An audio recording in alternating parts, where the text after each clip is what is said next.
The single candle flame cast dancing shadows across the rough wooden walls of the one-room shack, as Miriam Ross squinted at the tiny needle threading through delicate fabric, her fingers raw and bleeding from hours of endless work that started before dawn and would not end until her body collapsed from exhaustion. She had been sewing for 3 days straight now, pausing only to check on her younger brother Thomas, who lay fevered and delirious in the corner bed. His 11-year-old body racked with pneumonia that threatened to steal his last breath with each rattling cough that echoed through the cold Wyoming night in the winter of 1884. Miriam was 22 years old and had never imagined her life would come to this desperate moment when she had left Pennsylvania 2 years ago with Thomas and their dying mother, hoping the West would offer them a fresh start and maybe some measure of hope. Their mother had passed within 6 months of arriving in Rock Springs, Wyoming, leaving Miriam alone to care for her brother in a town that showed little mercy to orphans struggling to survive. She had found work as a seamstress for the wealthy families in town, the wives of railroad executives and mine owners who wanted elaborate dresses that required hours of painstaking detail work. And while the pay was meager, it had been enough to keep them fed and sheltered through the harsh Wyoming winters. But Thomas had fallen ill 3 weeks ago, and the town doctor, a stern man named Dr. Callahan who had little patience for those who could not pay his fees up front, had examined the boy and declared he needed expensive medicine imported from the East, or he would surely die within the month. The cost was astronomical, more money than Miriam had ever seen in her life, and Dr. Callahan had made it clear he would not provide the medicine on credit or wait for payment in installments. She had begged him, pleaded on her knees in his office, but he had remained unmoved, stating that charity cases would bankrupt his practice and he had his own family to consider. So Miriam had taken on every sewing job she could find, working through the night by candlelight because she could not afford to waste lamp oil, her eyes burning and her back aching as she created intricate patterns on silk and satin for women who would wear the garments once and toss them aside without a second thought. She barely slept anymore, catching perhaps 2 hours before dawn when exhaustion finally overtook her, and she ate nothing but stale bread and weak tea to save every penny for the medicine that might save Thomas's life. Tonight was particularly cold, and frost crept along the edges of the single window in their shack, the wind howling through gaps in the walls that she had tried to stuff with old newspapers and rags. Thomas moaned in his sleep, and Miriam set down her sewing to press a cool cloth to his burning forehead, whispering reassurances she did not believe herself. She had counted her earnings that morning and realized with crushing despair that even working herself to death, she was still $40 short of what Dr. Callahan demanded, and time was running out as Thomas grew weaker each day. She returned to her sewing, blinking back tears that would only blur her vision and ruin the delicate work, and tried not to think about what would happen if she failed, if Thomas died because she could not earn money fast enough, if she became truly alone in this harsh and unforgiving territory.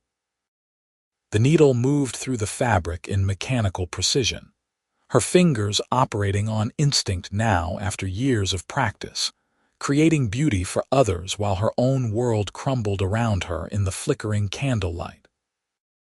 The next morning brought fresh snow and the realization that Thomas was worse, his breathing shallow and his skin taking on a grayish pallor that terrified Miriam more than anything she had ever experienced. She wrapped him in every blanket they owned and spooned thin broth between his cracked lips, but he could barely swallow, and she knew with sickening certainty that she had perhaps days left to save him, not weeks as Dr. Callahan had originally estimated.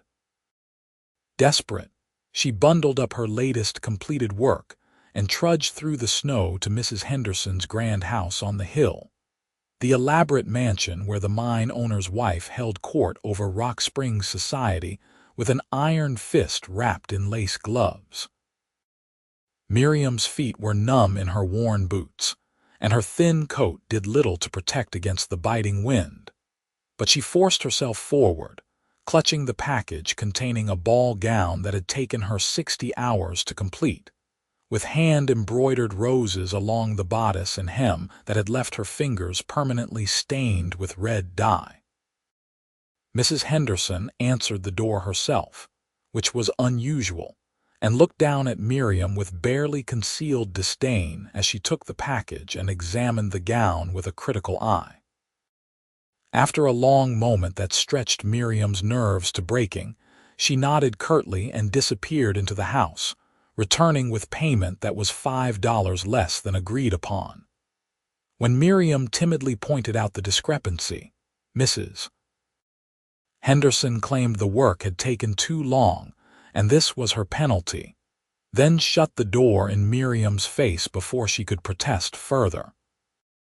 Standing on the porch of that grand house with inadequate payment clutched in her frozen hand, Miriam felt something break inside her, a fragile hope she had been clinging to that hard work and determination would be enough to save her brother.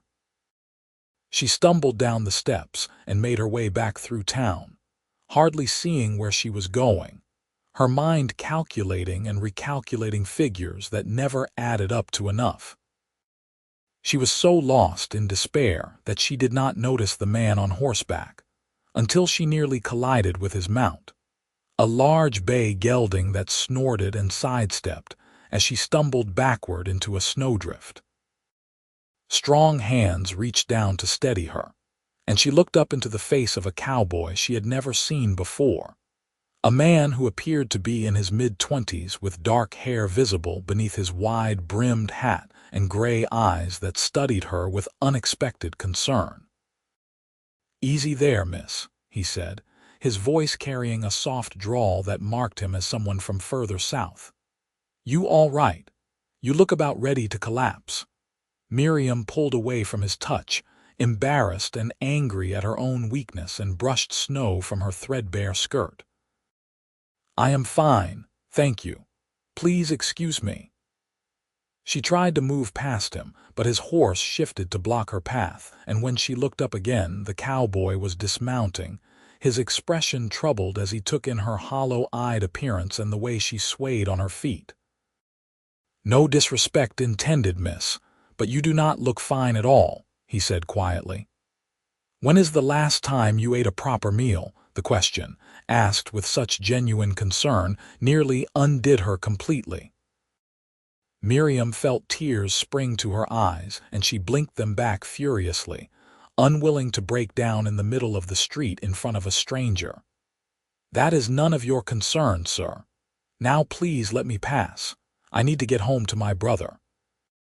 Something in her voice must have conveyed her desperation, because the cowboy's expression shifted from concern to determination. "Your brother is sick," she should not have answered. She should have pushed past him and hurried home to Thomas, but something about this stranger's kind eyes and patient manner broke through her carefully maintained walls, and before she could stop herself, the whole story came tumbling out. She told him about Thomas lying fevered and dying, about Dr. Callahan's exorbitant fees and refusal to extend credit, about the endless hours of sewing by candlelight that still left her short of the money needed for medicine, about Mrs. Henderson docking her pay and her own failure to save the only family she had left in the world. The cowboy listened without interruption, his jaw tightening as she described her situation, and when she finally fell silent, mortified at having revealed so much to a complete stranger, he was quiet for a long moment before speaking. "How much do you need?" Miriam stared at him in confusion. "What? How much money do you need for the medicine?" He was already reaching into his coat pocket, pulling out a worn leather wallet that he opened to reveal more cash than Miriam had seen in months. She took a step back, shaking her head violently. "No, no, I cannot take your money. I do not even know who you are."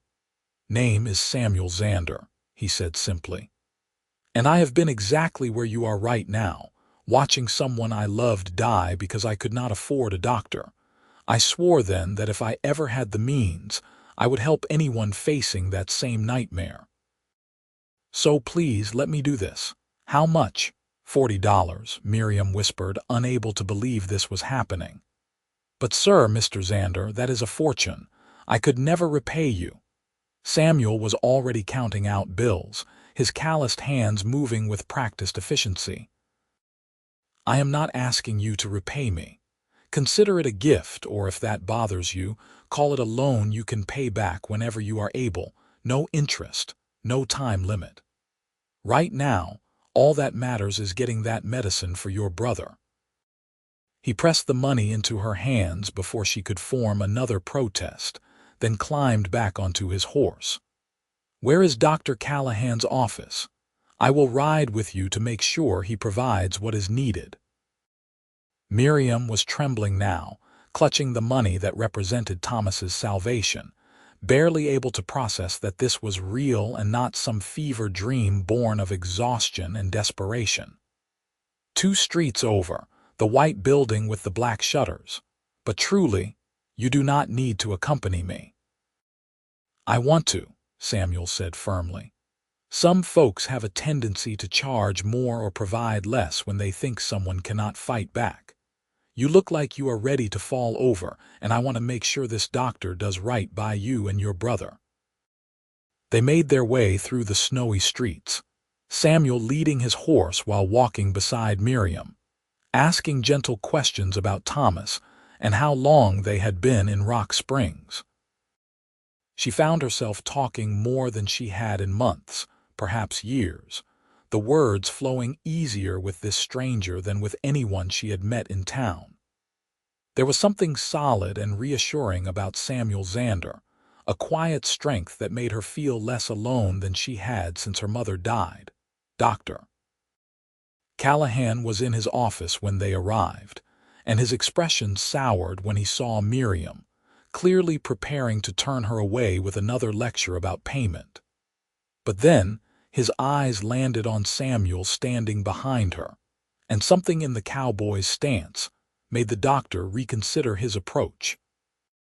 Samuel said nothing, just stood there with his arms crossed and those gray eyes boring into the older man, and Dr. Callahan seemed to deflate slightly.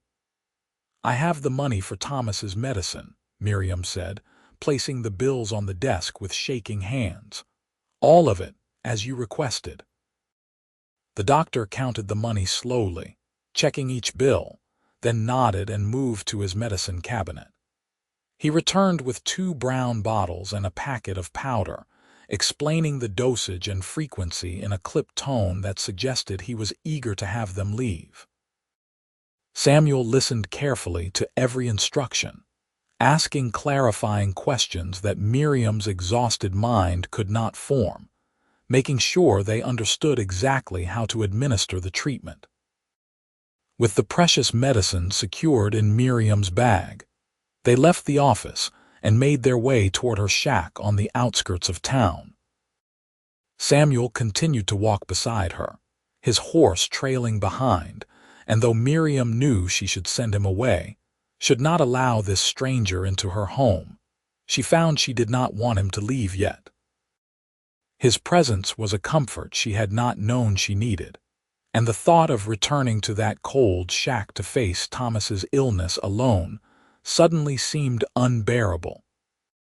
When they reached her dwelling, such as it was, Samuel tied his horse to the rickety post outside and followed her in without being invited. The interior was frigid, the small fire having burned down to embers while she was gone, and Thomas lay frighteningly still under his pile of blankets. Samuel immediately set about rebuilding the fire, coaxing the flames higher and adding wood from the nearly empty stack beside the hearth, while Miriam knelt beside her brother to check his breathing and temperature. "Thomas," she whispered, gently shaking his shoulder. "Tommy, wake up. I have medicine for you." The boy's eyes fluttered open, glazed with fever, and he made a weak sound of protest when she helped him sit up enough to swallow the first dose of medicine. Samuel appeared at her elbow with a cup of water heated over the rebuilt fire, and together they managed to get Thomas to take both the liquid medicine and the dissolved powder, then settled him back under the blankets as he immediately drifted into unconsciousness again. Miriam sat back on her heels, suddenly aware of how close to collapse she was, her vision swimming and her body swaying. Samuel caught her before she could fall, his strong arm steadying her, and she heard him curse softly under his breath. "When did you last sleep, Miss Ross?" "I do not know," she admitted, her voice slurred with exhaustion. "A few hours, maybe 2 days ago, and food. There is bread somewhere."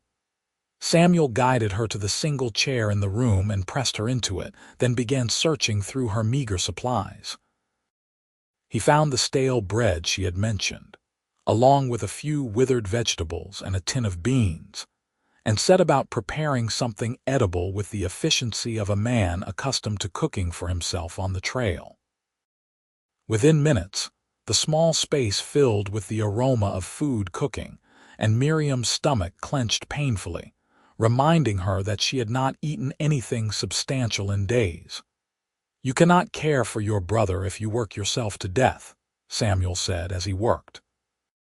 "I have seen strong men break from less than what you have been putting yourself through." "I had no choice," Miriam replied, her eyes drifting to where Thomas lay. "He is all I have. I understand." Samuel's voice was soft, carrying a weight of personal experience that made Miriam wonder what tragedy had shaped this kind stranger's past.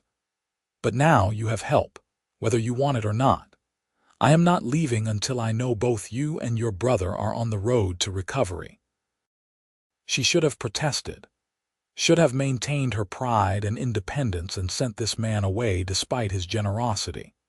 But Miriam was so tired, so desperately grateful not to be alone anymore, that she simply nodded and accepted the plate of food he placed in her hands. It was simple fare, beans and bread softened in the cooking liquid, but it tasted like the finest meal she had ever eaten, and she finished every bite while Samuel watched with satisfaction. "Now sleep," he commanded when she had set aside the empty plate. "I will watch over Thomas and wake you if anything changes. You have a bed." Miriam gestured weakly to the narrow cot in the corner, the only other piece of furniture besides the chair and Thomas's bed. "That, but I cannot sleep. I need to work. I have sewing to do." "The sewing can wait." Samuel's tone left no room for argument. "Go lie down, Miss Ross. Doctor's orders, even if I am not actually a doctor." She was too exhausted to fight, and the thought of horizontal rest was too tempting to resist. Miriam stumbled to the cot and collapsed onto it fully clothed, pulling a thin blanket over herself. The last thing she saw before her eyes closed was Samuel settling into the chair beside Thomas's bed, his broad shoulders silhouetted against the firelight, keeping watch over a sick boy he had never met for the sake of a woman, whose name he had learned only hours ago. When Miriam woke, sunlight was streaming through the window, and for a confused moment, she could not remember what day it was or how long she had been asleep. She sat up quickly, panic flooding through her as she remembered Thomas and the stranger in their home, but what she saw made her freeze in astonishment. The small shack was transformed. The fire burned cheerfully in a hearth that had been cleaned of ash and debris. Fresh wood was stacked neatly beside it, far more than had been there before. The floor had been swept, and the gaps in the walls were properly stuffed with what looked like new cloth. Thomas was sitting up in bed, propped on pillows, sipping from a cup that Samuel held for him, and while the boy still looked pale and weak, his eyes were clearer than they had been in weeks. "You are awake," Samuel said with a smile when he noticed her staring. "Your brother is doing better. The fever broke about an hour ago." Miriam scrambled off the cot and rushed to Thomas's side, pressing her hand to his forehead and nearly sobbing with relief when she felt cooler skin beneath her palm. "Tommy, how do you feel?" "Tired," the boy whispered, his voice hoarse. "But better, Miri." "Who is this man?" "This is Mr. Xander," Miriam said, her throat tight with emotion. "He helped us. He bought your medicine." Thomas's eyes widened and he looked at Samuel with something like awe. "You saved my life." "Your sister saved your life with her determination and sacrifice," Samuel corrected gently. "I just happen to have the means to help speed things along. Now drink the rest of this broth, and then you need more medicine and more sleep. Dr. Callahan said it would take several days for you to fully recover." As Thomas obediently finished the broth, Miriam looked around the transformed space again and realized Samuel must have been working through the night while she slept. "You did all this?" He shrugged, looking almost embarrassed. "Could not sleep anyway, so I figured I might as well make myself useful. Hope you do not mind that I stepped out to buy some supplies." "You needed firewood and proper materials to seal those wall gaps, and I noticed your food stores were nearly empty, so I picked up some basics from the general store. How much do I owe you?" Miriam's voice was barely audible, overwhelmed by the kindness of this stranger who kept giving without asking anything in return. "Nothing," Samuel said firmly. "I told you, I have been where you are. I know what it is like to be desperate and alone. Let me do this without tallying debts and obligations." Thomas fell asleep again after taking his next dose of medicine, and Samuel insisted on making Miriam eat a proper breakfast before allowing her to even think about working. As they sat together at the small table he must have brought in from somewhere, she studied him more carefully, taking in details she had missed in her exhausted state the day before. He was handsome in a rugged way, with strong features weathered by sun and wind, and there was a sadness in his eyes that spoke of loss and hardship overcome. He wore simple cowboy clothes, well made but not fancy, and his hands bore calluses from hard work but were clean and careful in their movements. "You said you have been where I am," Miriam ventured quietly. "What happened?" Samuel was silent for a long moment, staring into his coffee cup.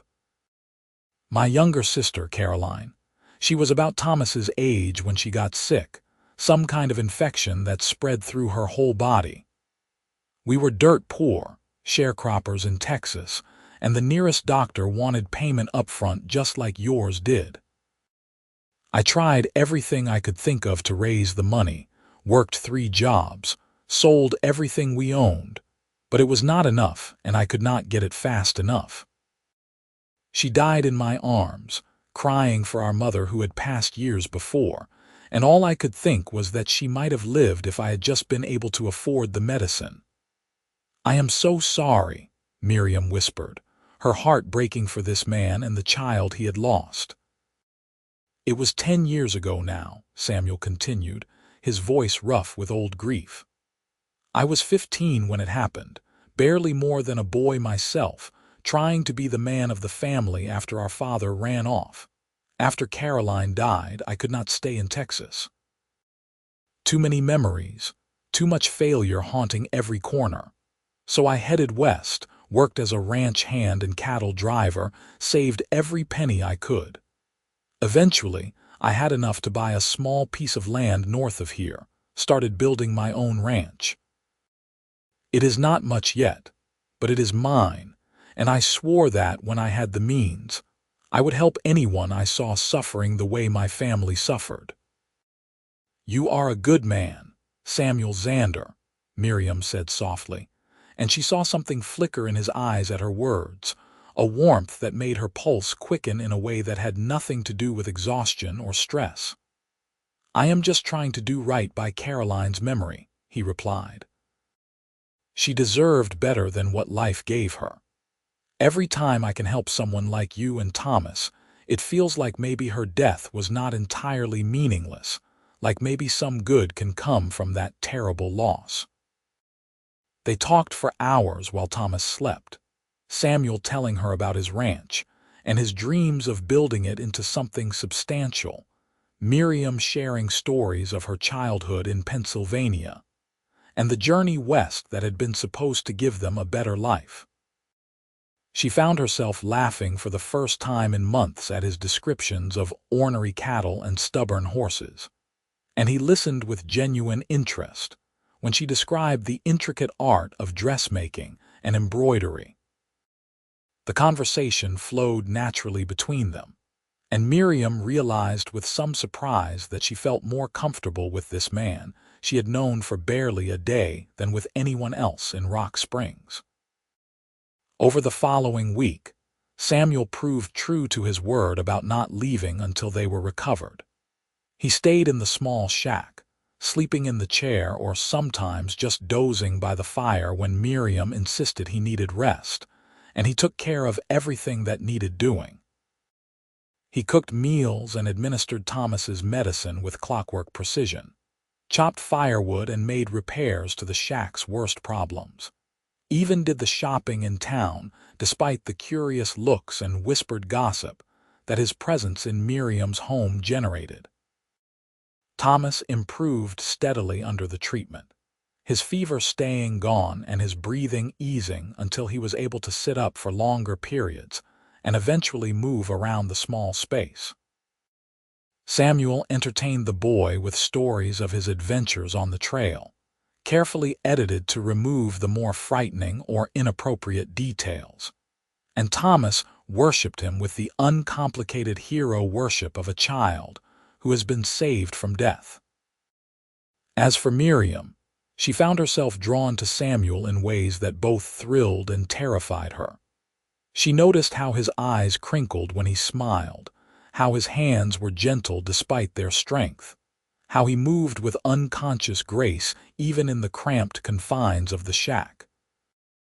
She caught herself watching him when he was focused on some task, admiring the line of his shoulders or the way firelight played across his features. And several times she looked up to find him watching her with an expression that made her breath catch in her throat. The attraction between them grew like a living thing, unspoken but undeniable, building in charged moments when their hands accidentally touched or their eyes met across the room. Miriam had never experienced anything like this intensity of feeling, this magnetic pull toward another person, and she did not know what to do with the emotions swirling through her chest every time Samuel smiled at her or spoke her name. One evening about a week after Thomas's fever had broken, Samuel announced that he needed to return to his ranch for a few days to check on his hired hand and the livestock. Miriam tried to hide her disappointment, but she must not have succeeded because Samuel took her hand gently and said, "I am coming back, Miriam. I promise you that.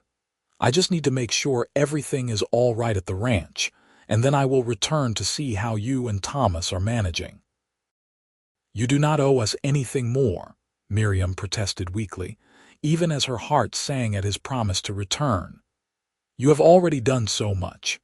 "This is not about owing," Samuel said quietly, his thumb tracing small circles on the back of her hand that sent shivers up her arm. "I am coming back because I want to, because I have never met anyone quite like you, Miriam Ross, and I find myself not wanting to leave at all." The confession hung in the air between them, heavy with implication and possibility. Miriam felt her cheeks flush, but she could not look away from his steady gaze. "I do not want you to leave either," she admitted in a whisper. "These past days, having you here, it has meant more to me than I can express." Samuel squeezed her hand gently, then released it with obvious reluctance. "Then I will make this trip as quick as possible and be back before you have time to miss me. Can you manage until then? Thomas needs to continue the medicine for another week, and you need to keep resting and eating properly." "We will manage," Miriam assured him, though the thought of the shack without his presence felt unbearably empty. "Go take care of your ranch. We will be here when you return."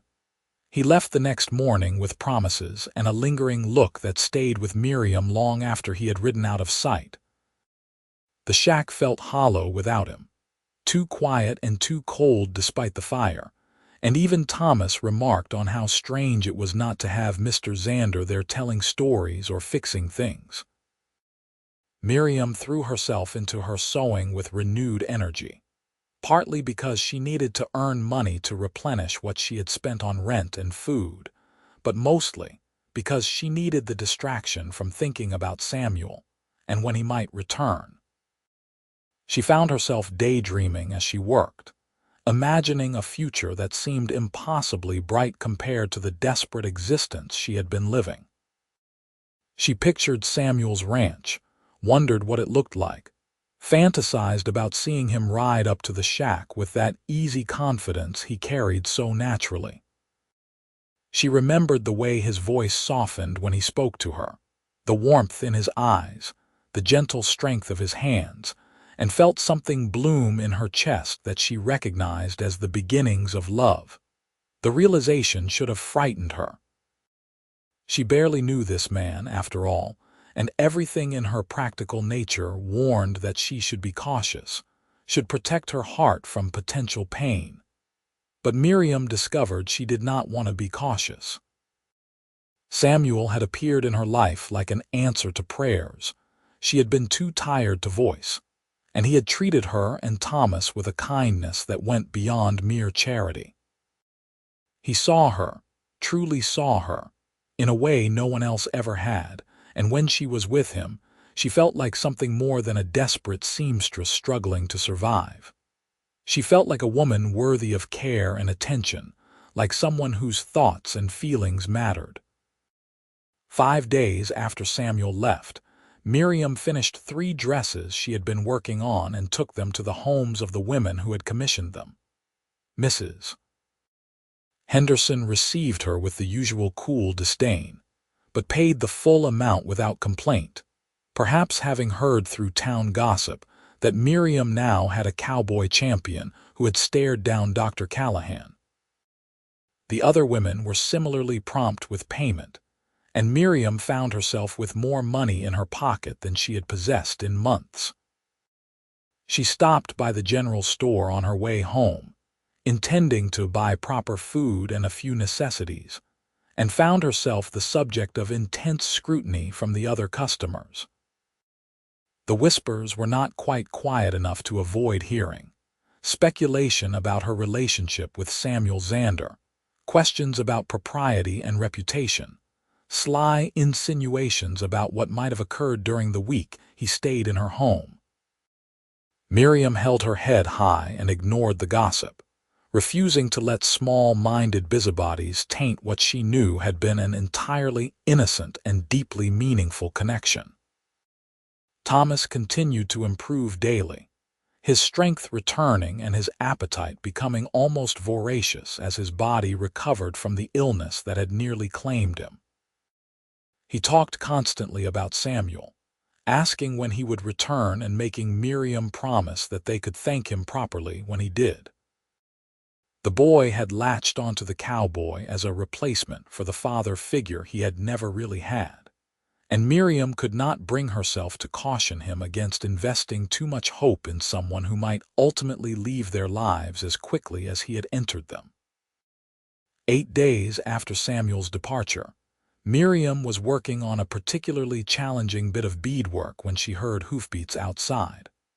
Her heart leaped into her throat, and she set aside her sewing with shaking hands, trying to calm herself before opening the door. But it was useless to pretend nonchalance when Samuel appeared in the doorway, his face lighting up at the sight of her, and she found herself moving forward without conscious thought, stopping just short of throwing herself into his arms. "You came back," she said unnecessarily, drinking in the sight of him. "I promised I would," Samuel replied, his voice warm and his eyes never leaving her face. How are you? How is Thomas? We are well.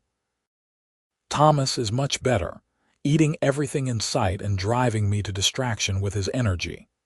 Come in, please. He will be so happy to see you. Samuel stepped inside, and the shack immediately felt complete again, the hollow emptiness filled by his presence. Thomas did indeed react with jubilant excitement, bombarding the cowboy with questions about his ranch and begging for stories about what he had been doing for the past week. Samuel indulged him patiently while Miriam made coffee, her hands busy, but her attention focused entirely on the man who had returned to them as promised. That evening, after Thomas had been fed and medicated and tucked into bed, Samuel and Miriam sat together by the fire, the comfortable silence between them charged with things unsaid. Finally, Samuel cleared his throat and turned to face her directly. "Miriam, I have been thinking about something the entire time I was gone, and I need to say it plainly because I am not clever with words, and I would rather be honest than pretty." Her pulse quickened, but she nodded for him to continue. "These past weeks, getting to know you and Thomas, they have been some of the best of my life," Samuel said seriously.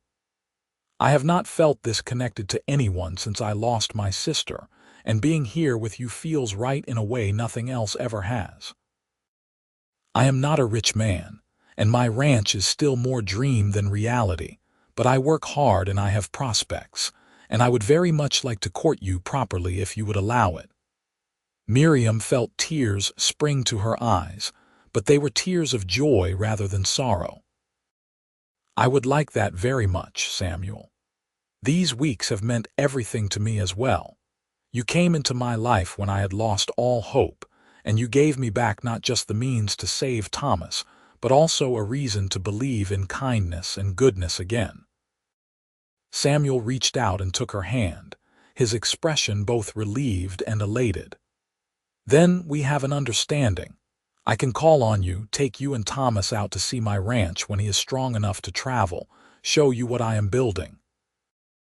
"Yes," Miriam said simply, squeezing his hand and feeling the rightness of this decision settle into her bones. "Yes to all of it." He raised her hand to his lips and pressed a gentle kiss to her knuckles, a gesture so tender and reverent that Miriam felt her breath catch. They sat together by the fire long into the night, talking about their hopes and dreams, making plans for a future that suddenly seemed full of possibility rather than merely survival. Over the following months, Samuel courted Miriam with old-fashioned dedication and devotion. He rode into Rock Springs twice a week, regular as clockwork, bringing supplies and small gifts and spending hours in their company. He took them to church on Sundays, sitting beside Miriam in the pew and ignoring the raised eyebrows and whispered speculation of the other congregants. He was unfailingly respectful, always aware of propriety even as his feelings for Miriam deepened into something profound and unshakable.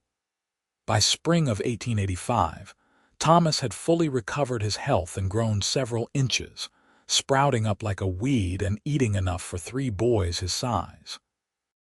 He adored Samuel and followed him around like a devoted shadow whenever the cowboy visited, learning to care for horses and mend tack and all the skills of ranch life that Samuel patiently taught him. The boy flourished under this male attention and guidance, becoming more confident and cheerful than Miriam had ever seen him. As for Miriam, she fell deeply and completely in love with Samuel Zander.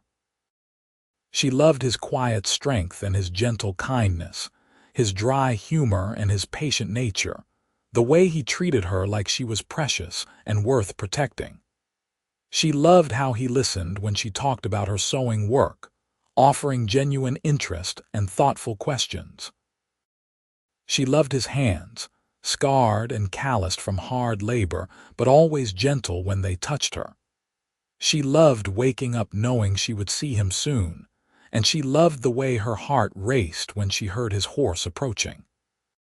Samuel was equally besotted, though he tried to maintain proper decorum in his courtship. He brought her wildflowers picked from his land and books he thought she might enjoy reading.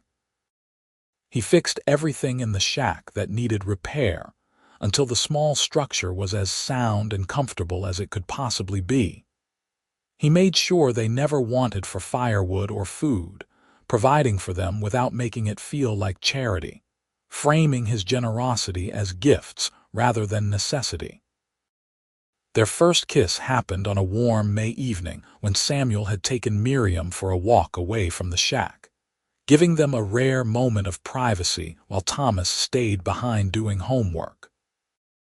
They stood on a hillside overlooking the valley, the setting sun painting the sky in shades of pink and gold, and Samuel had taken her face gently in his hands and asked permission before lowering his lips to hers. The kiss was sweet and careful, full of restrained passion and deep emotion, and when they finally pulled apart, Miriam knew with absolute certainty that this was the man she wanted to spend her life with. "Marry me," Samuel said, the words tumbling out before he could plan them properly. "I know we have not been courting for very long, and I meant to wait longer. Do this properly with a ring and a romantic proposal. But Miriam, I love you. I have loved you since the moment I saw you stumbling through the snow looking like you were carrying the weight of the world on your shoulders. I want to wake up beside you every morning and fall asleep with you every night. I want to build a life with you and Thomas, make you both part of my family officially. Will you marry me?" "Yes," Miriam said without hesitation, laughing and crying at the same time. "Yes, Samuel, I will marry you. I love you too, so much it sometimes frightens me with its intensity." They married in June of 1885 in the small church in Rock Springs, with Thomas standing proudly as a witness and a handful of acquaintances attending out of curiosity more than friendship. Miriam wore a simple but beautiful dress she had sewn herself from fabric Samuel had insisted on buying, pale blue with delicate white embroidery at the collar and cuffs. Samuel wore his best clothes, cleaned and pressed, his hair neatly combed and his face shining with joy as he made his vows. When the preacher pronounced them man and wife, Samuel kissed his bride with such tender devotion that even the most cynical gossips in attendance felt their hearts soften slightly. Miriam clung to him, overwhelmed with happiness and gratitude for the unexpected blessing this man represented in her life, for the future they would build together from the ashes of her desperate past. They moved to Samuel's ranch the day after the wedding, Miriam and Thomas leaving behind the small shack that had witnessed such hardship and transformation. The ranch was modest, consisting of a sturdy two-room cabin, a barn, and several outbuildings on 200 acres of grazing land. It was not grand or luxurious, but to Miriam, it was paradise. She had her own kitchen with a proper stove, a bedroom she shared with her husband that offered privacy for the first time in years, and windows that looked out over rolling grassland that stretched to distant mountains.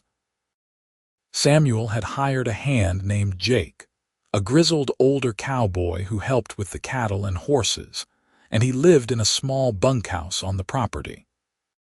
Thomas was given a space in the loft of the cabin, which the boy declared was the finest room he had ever had, and he threw himself into learning ranch work with enthusiasm that made Samuel grin with pride. The first months of marriage were an adjustment as they learned to live together and navigate the intimacy of shared life. Miriam discovered that Samuel snored lightly when he slept on his back, and that he sang off-key while doing morning chores.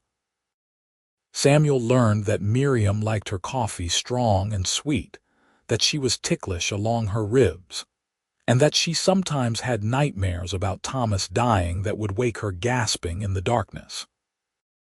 Their wedding night had been tender and sweet, Samuel taking his time to make sure Miriam felt safe and cherished as they consummated their marriage.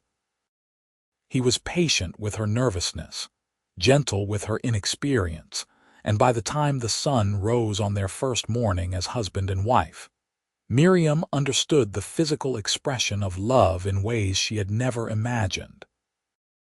The intimacy they shared only deepened her emotional connection to Samuel, adding another dimension to the bond they had forged. Life on the ranch fell into comfortable rhythms. Samuel and Jake worked the cattle while Thomas helped with whatever tasks were appropriate for his age and strength. Miriam kept the house, tended a vegetable garden she planted near the cabin, and continued her sewing work for extra money despite Samuel's protests that it was not necessary. She insisted she enjoyed the creative outlet, and they compromised by her taking only commissions she found interesting rather than every job offered in the evenings. They would gather together, the three of them becoming a true family. Samuel taught Thomas to read better and helped him with arithmetic. Miriam mended clothes and planned meals. They played cards and told stories, and sometimes Samuel would pull out a battered harmonica and play simple tunes while Miriam hummed along. These quiet domestic moments were precious beyond measure to all of them, a peace and contentment none had known before. By autumn, Miriam realized she was pregnant. She told Samuel one evening as they sat on the porch watching the sunset, and the joy on his face was so intense it brought tears to her eyes. He wrapped her in his arms and held her gently, whispering thanks and promises and declarations of love against her hair. That night, they talked for hours about names and the future, about expanding the cabin to make room for a nursery, about all the hopes and dreams they held for this child who would be born into love and security. Thomas was equally thrilled at the prospect of becoming a brother, pestering Miriam with questions about babies and offering to help with whatever she needed. He had grown so much since those desperate days when he lay dying, not just physically but emotionally and mentally, maturing into a responsible and kind-hearted young man who Samuel treated like a son in all but name. The pregnancy progressed smoothly through the winter months. Samuel was attentive to the point of being overprotective, constantly worried about Miriam overexerting herself, making sure she ate well and rested adequately. She tolerated his hovering with patient amusement, understanding that it came from love and the memory of losses he had suffered. The ranch continued to grow and prosper under Samuel's careful management, the herd increasing and the land producing well. In March of 1886, Miriam went into labor during a late spring snowstorm. Samuel rode through the blizzard to fetch the midwife from Rock Springs, a capable older woman named Mrs. Patterson, who had delivered half the babies in the county.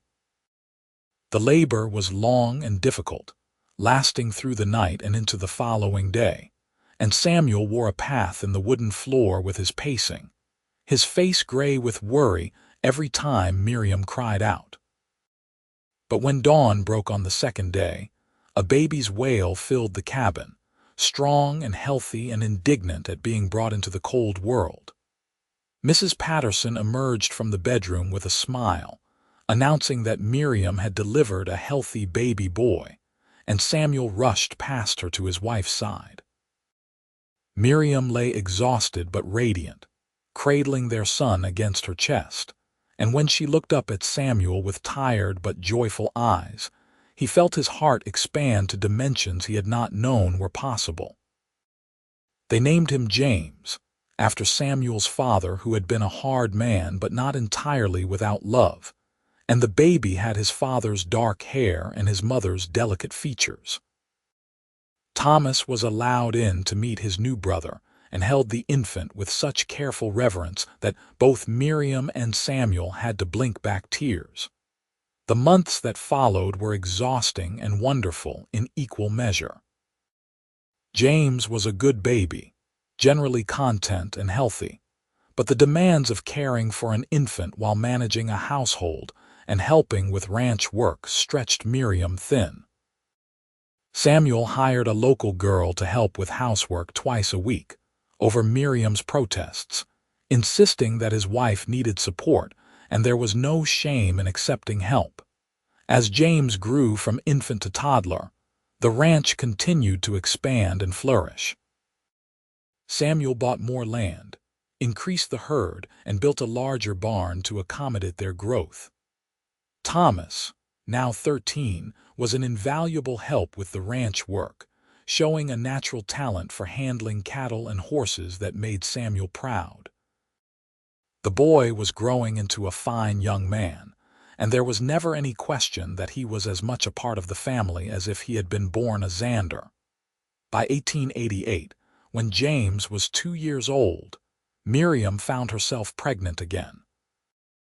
This time the pregnancy was easier, perhaps because she knew what to expect, and Samuel was marginally less frantic with worry, though still abundantly cautious about her well-being.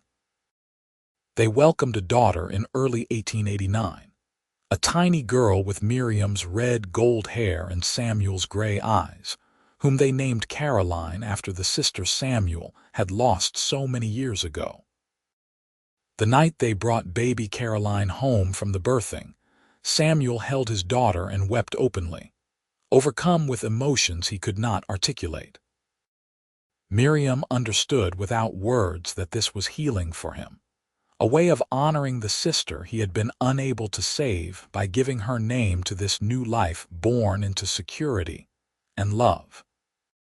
She held her husband and their daughter together, overwhelmed with gratitude for the family they had built from such desperate beginnings. The years rolled on with the steady rhythm of ranch life. The children grew healthy and strong. James became a rambunctious boy who followed his older brother Thomas everywhere, trying to mimic everything the teenager did.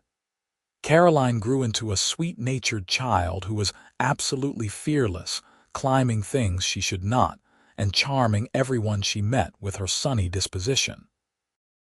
Thomas left home at 18 to work on a larger ranch in Montana, a bittersweet departure that left Miriam crying for days, despite being proud of the young man he had become. He wrote regularly, though, and visited when he could, always referring to Samuel as the father he had never had and crediting him with saving both his life and giving him a future worth living. Samuel's ranch became one of the most successful in the area, a testament to his hard work and careful planning. But despite their growing prosperity, Samuel and Miriam never forgot where they had come from, the desperate circumstances that had brought them together. They helped others when they could, providing work to those who needed it, extending credit to struggling families, paying medical bills for those who could not afford them. Samuel kept his promise to his lost sister by being the kind of person who stepped in when others needed help, and Miriam supported him fully in these efforts. On their 10th wedding anniversary in 1895, Samuel took Miriam back to Rock Springs for the first time in years. They stood outside the small shack where he had first helped her, where Thomas had been so sick, where they had fallen in love. The structure was abandoned now, falling into disrepair, but Miriam felt a strange fondness for it despite the hardship it represented. "I hated this place," she said quietly, standing beside her husband. "I hated how small it was, how cold, how it seemed to represent every way I had failed. But now, looking back, I am grateful for it. If I had not been desperate enough to break down in front of a stranger in the street, if Thomas had not been sick, if everything had not been so impossibly hard, I might never have met you." "I think we would have found each other eventually," Samuel said, wrapping his arm around her waist. "Some things are just meant to be, but I am glad it happened when it did, glad I could help you when you needed it most, glad you gave me a chance despite having every reason to be suspicious of a stranger offering money." "You gave me back my life," Miriam said, turning to face him fully. "You gave Thomas his life, literally and figuratively. You gave us a family and a home and a future I could never have imagined in my darkest moments. I love you, Samuel Zander, more with each passing year. And I love you, Miriam Zander, more than I ever thought it was possible to love anyone, Samuel replied, kissing her with the same tender devotion he had shown on their wedding day a decade earlier. They walked back through Rock Springs hand in hand, no longer the desperate seamstress and the mysterious cowboy, but an established couple, respected ranchers who had built something lasting and good. They stopped by the general store where Samuel had bought supplies that first week, and the owner greeted them warmly, asking after their children and their ranch. As they drove their wagon back home in the golden afternoon light, Miriam reflected on how completely her life had transformed. She had gone from sewing by candlelight in desperate solitude to this rich, full existence surrounded by people she loved and who loved her in return. The journey from desperation to joy had been long and not without its challenges, but every moment had been worth it to arrive at this place of peace and contentment. Over the years that followed, Samuel and Miriam continued to build their life together, weathering the inevitable storms and celebrating the triumphs. James grew into a serious, thoughtful young man who wanted to study engineering rather than ranching. And though it was not the future Samuel had imagined, he supported his son's dreams wholeheartedly, helping him prepare for college. Caroline showed her mother's artistic talent and her father's determination, spending hours drawing the landscape and the animals, creating beautiful sketches that Miriam had framed and hung throughout their home. In 1902, Thomas returned from Montana with a wife and infant son, settling on land adjacent to Samuel's ranch that Samuel helped him purchase. The two men worked their ranches in cooperation, sharing resources and labor, and Miriam was delighted to have her brother close again, to watch his family grow alongside her own. They added more rooms to the cabin over the years, until it became a proper house, comfortable and spacious, filled with the accumulation of decades of living. The walls held photographs and children's drawings, shelves displayed books and treasured objects. The kitchen was warm and inviting with the smell of Miriam's cooking. It was a home in the truest sense, a place of safety and love and belonging. On quiet evenings, Samuel and Miriam would sometimes sit on their porch and watch the sunset, much as they had done when they were newlyweds. Their hands would find each other automatically, fingers intertwining with the ease of long practice, and they would sit in comfortable silence or talk about their day, their children, their hopes for the future. You ever think about that day in the snow? Miriam asked one such evening in the summer of 1905, when they were both in their 40s and silver was threading through their hair. When you stopped to help a desperate stranger, I think about it often, Samuel admitted. Best decision I ever made, getting off my horse to check on you. My entire life changed in that moment. Mine too, Miriam said softly. You know, I do not think I ever properly thanked you for what you did. Not just paying for the medicine, but everything after. Staying with us, caring for Thomas when I could not, making sure we were all right. You did not have to do any of that. Yes, I did, Samuel said firmly. Maybe not by obligation or duty, but by the dictates of my heart. I saw you and knew even then that you were someone special, someone worth knowing. And I was right. You have made my life richer and fuller than I ever dreamed possible. We made each other's lives better, Miriam corrected gently. That is what love does. It takes two broken people and helps them become whole. They sat together as the stars emerged one by one in the darkening sky, the sounds of the ranch settling for the night creating a familiar symphony around them. From inside the house, they could hear Caroline practicing piano, the notes occasionally wavering but generally sweet. James was in town at a meeting about the new railroad spur being built, and Thomas and his family would be joining them for Sunday dinner tomorrow. Life was good, full of the ordinary blessings that meant everything. As the years continued to pass, Samuel and Miriam aged with the grace of people who had lived fully and loved deeply. They became grandparents multiple times over, their home filling regularly with children and grandchildren who ran through the rooms and played in the yard as their own children had done. Samuel's hair turned completely silver, and his movements slowed slightly, but his eyes still lit up every time he looked at Miriam. She developed laugh lines around her eyes, and her hands grew more gnarled from decades of needlework. But she remained beautiful to her husband, the girl he had saved in the snow forever visible in the woman she had become. In 1910, they celebrated their 25th wedding anniversary with a large gathering of family and friends at the ranch. Thomas gave a toast that had everyone laughing and crying, talking about the cowboy who had appeared like a guardian angel when all hope seemed lost, who had not only saved his life but given him a brother and a father and a family. James spoke about his parents' example of love and devotion, how they had shown him what a true partnership looked like. Caroline sang a song she had written for the occasion, her voice sweet and clear, bringing tears to Miriam's eyes.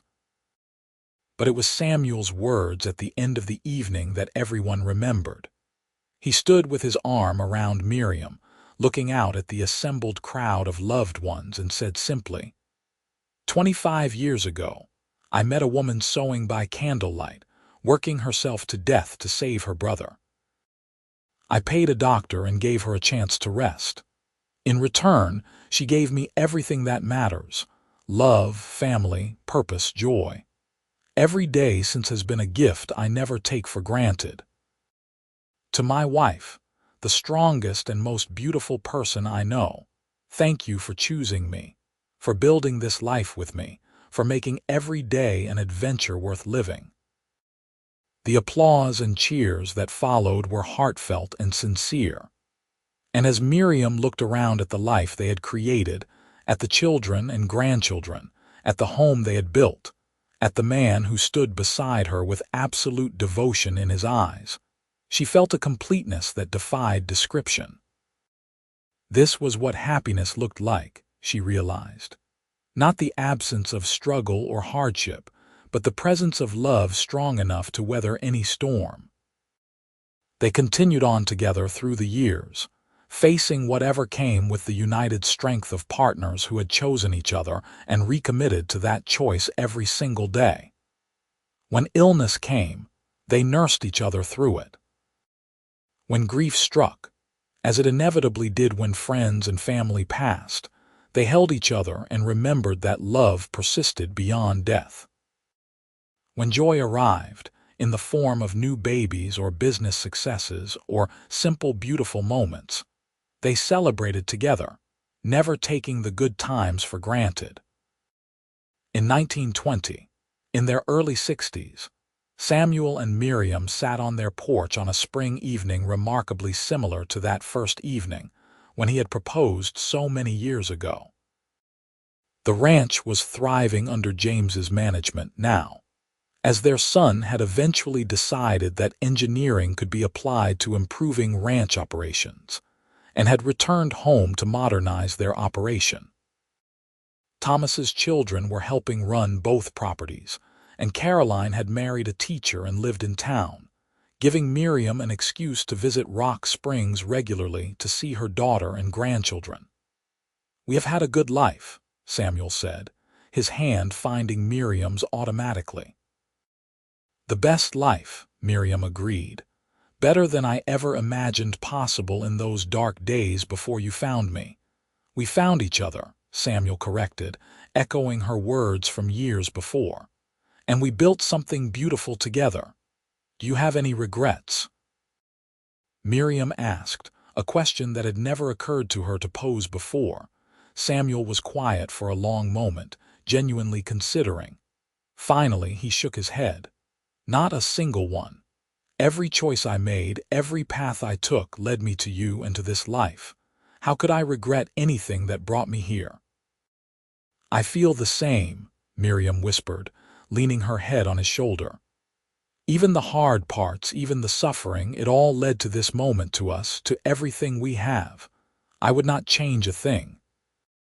They sat together as the light faded and the stars emerged. Two people who had found each other in desperate circumstances and built a love story that would be told and retold by their descendants for generations. The cowboy who had stopped to help a stranger and the seamstress who had been sewing by candlelight to save her brother had created something lasting and beautiful. A legacy of love and kindness that would ripple outward long after they were gone. As the years moved toward their inevitable conclusion, Samuel and Miriam remained devoted to each other with a depth of feeling that never diminished. They grew old together with grace and gratitude, always aware of how fortunate they had been to find each other, to have been given this gift of love and family, and a life well lived. And when the time finally came, many years later, for them to say their final goodbyes to this world, they did so together, as they had done everything for decades, hands clasped and hearts joined, secure in the knowledge that their love had transcended the desperate circumstances of its beginning to become something eternal and unbreakable.